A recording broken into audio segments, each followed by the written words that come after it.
Тензичен ден во собранието.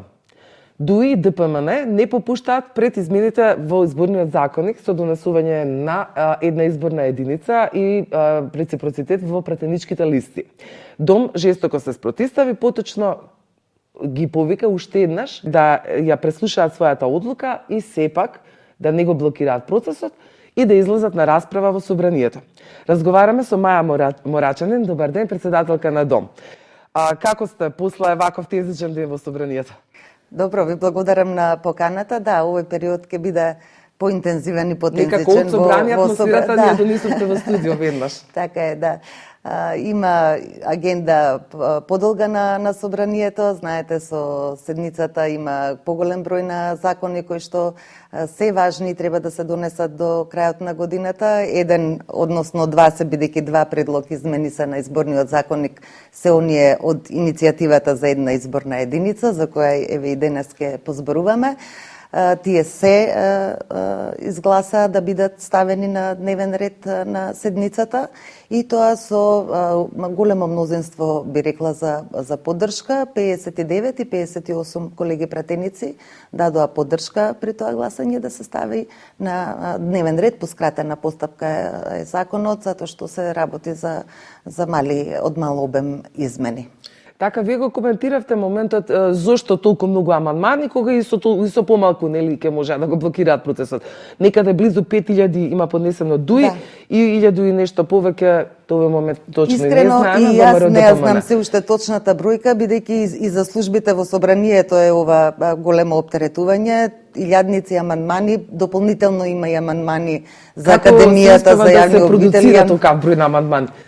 Веројатно, потребна е голема креативност, бидејќи, како што спомнав, измените се во многу мал обем. Само за неколку 3-4 членови се работи измена од изборниот законник, така што на толку малку измени, илјадници амандмани да се поднесат, треба голема креативност. Ајде да се обидаме никако да направиме анализа, да се вратиме малку порано. Кога беше првата иницијатива за измените во изборниот законник и што тогаш се случуваше кога вие излеговте со вашата идеја? Така е. Прво, ние како ДОМ, како политичка партија, со години наназад предлагаме измена на изборниот законник, со измена на изборниот модел и нашите три клучни заложби беа една изборна единица без праг, отворени листи и 50% мажи и жени, значи подеднакво на листите. Во септември оваа година, разговарајќи со колегите во собранието, дојдовме до заедничка идеја на 12 пратеници од различни политички партии и независни пратеници да формираме една иницијатива во собранието за една изборна единица и така нарековме таа група пратеници иницијатива за една изборна единица. Нашите заложби беа да се отвори ова прашање за измена на изборниот модел, дека бараме една изборна единица и дополнително понатаму се договаравме и за отворени листи за локалните, само се однесува оваа промена и 50% и за локалните и за парламентарните избори и баравме средба со лидерите на трите најголеми политички партии, бидејќи вообичаено кај нас кога се разговара за измени на изборниот законник, нели, поголемите трите 4 најголеми партии се состануваат, формираат некоја група. Именно затоа сите се обидуваме да дојде до промени во изборниот модел за да не биде доминацијата толку голема. И едно од нашите барања беше и ние да бидеме како иницијатива легитимна од пратеници присутни на тие преговори. Тогаш исто така побаравме средба со тројцата лидери на СДСМ, на ВМРО ДПМН и на ДУИ, за да оствариме средба со нив, да ги образложиме нашите барања и да побараме поддршка и јасно да се отвори прашањето за разговори да видиме какви се ставовите. Во пресрет на нашето барање за средба одговори само лидерот на СДСМ и ние остваривме како пратеници средба со него. На таа средба беше присутна и Шекеринска и Десковска како представници од СДСМ и тие дадоа поддршка за нашето барање и за една изборна единица, отворени листи и 50% жени на листите. Дадоа целосна поддршка, што беше и очекувано, затоа што тоа е и дел од една изборна единица, дел од предизборната програма на СДСМ, но не добивме покана за, односно одговор на нашето барање за средба со лидерите на ДУИ и на ВМРО ДПМН. После тоа остваривме една јавна расправа во собранието на истата тема за промена на изборниот модел. Повторно беа поканети и сите пратеници во собранието и лидерите на партиите да се вклучат во една дебата. И тогаш само председателот на СДСМ дојде и повторно изрази целосна поддршка за барањето на оваа група пратеници за една изборна единица, отворени листи и 50% жени на листите. Каков е вашиот впечаток? Што им пречи на пратеничките од ВМРО ДПМН едноставно да бидат рамноправни на изборните листи? Јас за сите три барања не можам да најдам аргументирано образложение. Добре, и да го потенцираме ова, бидејќи сето тоа е во прилог на демократизација и на партиите и на општеството. Така што, навистина, и тоа беше целта, ајде да слушнеме аргументирана дебата, што се аргументите за, против, ама до тоа не дојде. А ова со поднесување илјадници амандмани е блокирање и оневозможување и на една јавна дискусија по ова прашање, што е многу суштинско и за кое има голема поддршка кај граѓаните. Граѓаните даваат голема поддршка на овие промени на изборниот модел. Сега, од кога ме прашувате за 50%, тоа беше иницијатива и на клубот на пратенички и на исто така невладин сектор кој што се занимава со прашање на родова еднаквост и права на жените. И ние имавме една иницијатива, ми се чини пред една година, каде што 90 и нешто речисти пратеници. Да, ДПМН се и прилично гласни и на собраниските расправи и на расправите на комисиите. Би рекла дури доминираат и не знам каде би било тука проблемот. Пратеничката Рангелова даде поддршка за измена на изборниот закон, зборувам на гласањето на пленарната седница кога се ставаше на дневен ред.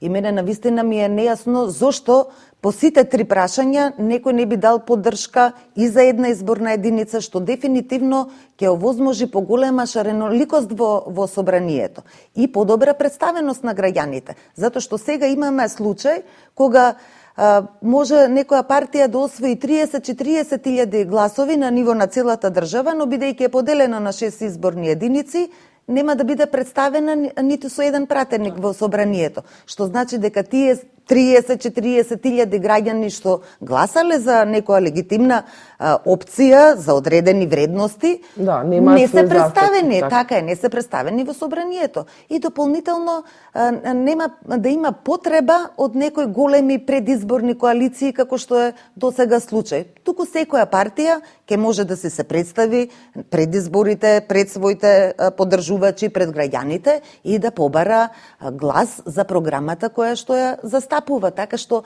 никој овде не губи ништо, добиваме сите во демократизација на општеството. За отворени листи и за локалните избори за советничките листи, апсолутно исто така има голема поддршка кај граѓаните. Значи не само да гласате за партија, туку да гласате конкретно за личност која би сакале да вас да ве застапува во советите во локалната самоуправа.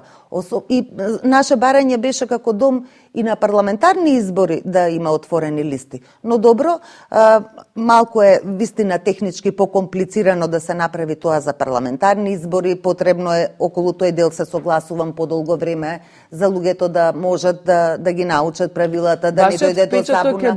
Но до локалните до 2021 има време и дополнително во локалните средини луѓето се познаваат и е многу важно да ги представува некој со кој те има директна релација, го познаваат лично и одговорноста потоа на избраниот советник ќе биде поголема, бидејќи не е само партијата зад вас, туку директно сте побарале од граѓаните поддршка како личност, како Добре, советник. можеби на тој начин се некако се намалува, да речам, доминацијата на партијата врз своите членови, можеби и тоа е од тоа што ги плаши дуи. Се согласувам дека се намалува доминацијата на партиите, на тоа е во интерес на демократизација на општеството. Меѓутоа дали е во интерес на самите партии. Видете, партиите постојат заради граѓаните и општеството. Тоа така секако би требало да биде, меѓутоа кај нас некако малку поинаку функционира парламентарната демократија, за жал. Јас не можам да најдам издржани аргументи зошто некој би бил против ова. Или пак за родовите квоти. Ние и сега имаме 40% квоти на листите и за парламентарни и за советнички листи. И сега Тоа е бараме многу мало изедначување, апсолутно уште ништо треба за нема да 10%, смени така. тоа. Еве дури за партиите не менува ништо значајно околу колку кандидатки ќе имаат. Значи секако во партиите има жени што одлично би ја вршеле и советничката и претеничката функција. Тие се вклучени во активностите на партијата.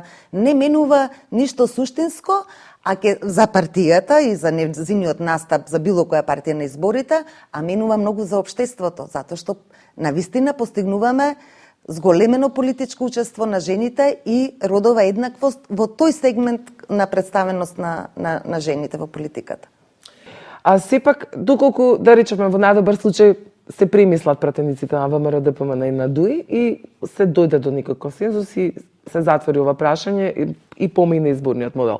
Ваков каков што е. Сметате дека има доволно време до изборите да се подготви како што треба? Да, сметам дека има доволно време. Изборите се закажани, еве, датумот кој го договори е 12 април, не се формално закажани, но тоа е датумот кој го договорија партиите. И ДИК самите се изјаснија дека има доволно време. Особено една изборна единица се однесува сега, нели, за предвремените парламентарни, и тоа не е нешто од технички аспект многу комплицирано, затоа што место досегашните 6 изборни единици, за државата ќе има една изборна единица, само ќе им треба некое софтверско решение и затоа и самите од ДИК се изјаснија дека за нив не би било некој голем проблем, а за отворени листи за локалните избори има многу време до 2021 година, така што апсолутно не е никаков проблем. Сепак сметате ли дека е можно директно да влие овој закон врз самиот датум кој го споменавме 12 април? Дали може да дојде до одложување на самите избори доколку не се донесат измените во изборниот закон? Она што ние сакаме да се постигне и што апелираме и денеска имавме како иницијатива прес во собранието е да бидеме рационални и конструктивни, бидејќи блокирањето не води никаде. Мислам, сме ги имале тие случаи и порано и сме виделе дека повторно решението е кога ќе се седне и ќе се разговара, зашто ние и дадовме иницијатива на самиот почеток. Затоа не се основани обвинувањата и коментарите дека не било разговарано, затоа што ние баравме средба која што не ни беше овозможена, не ни се излезе во пресред на барањето за средба. Така што тоа апсолутно не држи и би било коректно да се повлечат овие амандмани и да се разговара и верувам дека можеме во една конструктивна дебата да најдеме решение и да има промена на изборниот модел, да ги отвориме аргументите за, контра и да донесеме заедничко решение. Но ова дефинитивно не води кон никакво решение, води само кон блокирање на законот, кон блокирање на дискусијата. Така. Да. Добро, веќе кога сте тука, некако отприлика ова го апсолвиравме, не можеме да не ве прашам, како партија Дом, која се залага за партија на зелените, докаде сме со чистиот воздух во Скопје? Така, да. Тука нема дилема дека уште многу треба да се работи на ова прашање. А дали нешто е сработено според вас?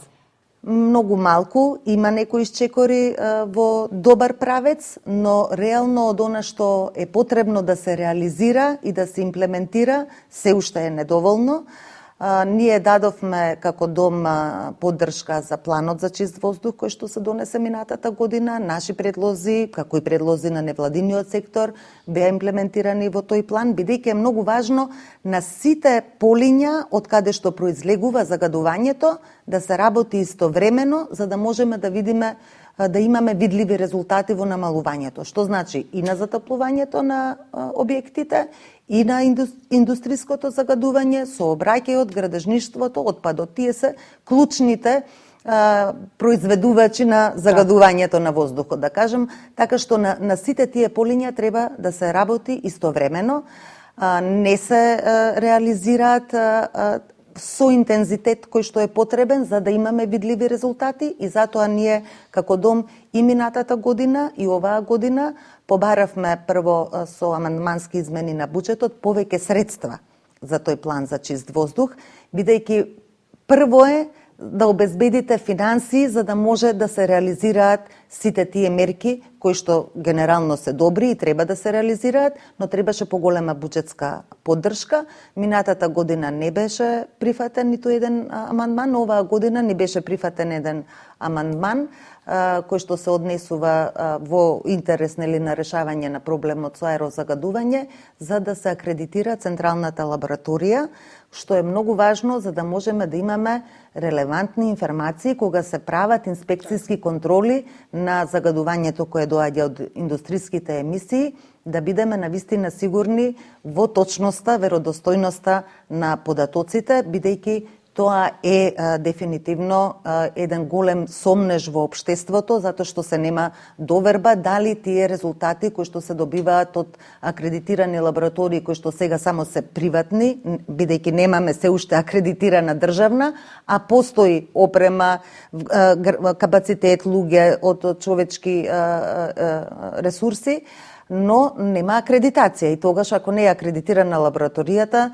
тие практично резултати кои што се добиваат не се релевантни. И затоа побаравме повеќе средства, беа одобрени и тоа ќе биде еден голем придонес за да може да има една државна централна лабораторија која што ќе биде релевантна. Со веродостојни податоци. Така е да нема сомненија дека има некои непринципиелни договори меѓу индустриските капацитети, инспекција, не знам, елити од различен сегмент на општеството, да нема сомневање да имаме релевантни резултати и да се постапува, се разбира, со санкционирање на прекршителите.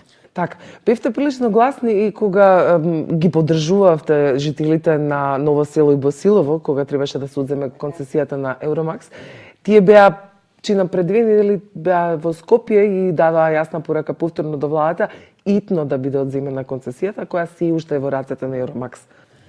Така да, ние бевме исто присутни на тој протест. Веќе 3-4 години трае оваа борба против отварањето на рудниците, кои што се од отворен коп и користат цијаниди и сулфурна киселина. Знаете дека за Казандол се успеа и се одзема концесијата и Ловица веќе е последниот чекор, бидејќи тие се дополнително дале тужба до управен суд и така натаму. Мислам дека околу тоа се чека исходот, но дефинитивно сум уверена дека и таа концесија за Иловица ќе биде одземена, значи нема да има рудник во Иловица, тоа беа и наши барања. И она што ние исто така како дом го одработивме во овој контекст е измените на законот за минерални суровини. Со овие измени кои што ги подготвивме како пратеничкиот дом и беа усвоени од парламентарното мнозинство, практично се забрани отворање на нови рудници од отворен коп кои што користат цијаниди и сулфурна киселина и тоа е навистина многу важен чекор во заштита на животната средина и на здравјето на граѓаните, особено имајќи предвид дека ми се чини 2015-16 голем број на концесии биле дадени за геолошки истражувања кои потоа преминуваат во концесии за експлоатација и така се стигна практично и до овие концесии за Казандол и за Иловица кои беа во некоја најнапредна фаза, така што за овие другите веќе ќе биде многу полесно затоа што веќе имаме законско решение. Некако се чини штом се стигна, некако се стигна до крајот, но повторно уште и натаму е концесијата во рацете на Евромакс. Меѓутоа да се надеваме како што видите дека уставен ќе се изјасни. Тука не очекувам затоа што имаше и јасен став и од владата, ние секако стоиме за тоа, апсолутно ги поддржуваме граѓаните и ја разбирам загриженоста на граѓаните бидејќи ова беше долгогодишна борба и тие навистина искажаа со полно право спротивставување, не сакаат да имаат вакви рудници. Таму е во предели кај што се занимаваат главно со земјоделие, луѓето и инвестирале во земјоделие, во органско производство на храна, во туризам и да има рудници, мислам, апсолутно е нонсенс. Ако ме прашувате мене како представничка од Зелена партија, ние сме генерално против такви индустрии кои што загадуваат, а рударството е загадувачка индустрија. Овие огромни површини, прво девастација се врши на природа, на шуми, проблем е со загадувањето на почвата, на подземните води. Македонија е премногу мала за да имаме ние такви рудници од отворен коп, па уште и да користат цијаниди и сулфурни киселини, кои што апсолутно ја уништуваат животната средина. Во пустини, така е, во некои пустели, во некои недостапни предели, можеби тоа има некоја смисла, ама кај нас на толку мала територија и на територија во која населението се занимава со земјоделие, тоа е апсолутно неспојиво. Земјоделие и рударство едноставно не одат заедно. Други беа мотивите и ветувањата, дека едноставно многу повеќе може да дојде до некој поголем економски прогрес Мислам во дека тој тоа регион, се повеќе, не, тоа е повеќе, ете така, значи беа осуетени за среќа навреме. Така да се надеваме. Така е. Повеќе имаат и економска исплатливост. Ви благодарам за прашањето. Мислам дека и за граѓаните кои што се уште не веруваат дека е така, не се бенефитите од рударството големи како што се прикажуваат. Напротив, многу малку, да, за бизнис секторот кој што се занимава, веројатно да, не им ги знам сметките, но за граѓаните апсолутно не, ниту во буџетот, ниту директно за оние граѓани, бидејќи и тие што се вработени се многу мал број. За разлика од оние кои што се занимаваат со земјоделие или друг тип на дејност од зелената економија, кој што ќе значи и економски бенефит истовремено, но и заштита и на животната средина и на здравјето на граѓаните. Сепак да го заокружиме разговоров како што го почнавме, поводот беше измените во изборниот законник. Еве, како последно, што ќе порачате, што очекувате, како се вашите прогнози, како деновиве ќе се одвиваат работите во собранието?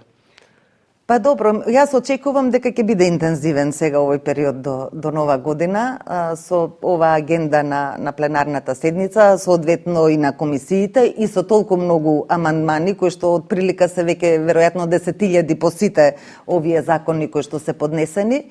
Така што ќе има доста работа, доста активности, но очекувам да бидеме рационални и конструктивни, бидејќи тоа е интересот на граѓаните.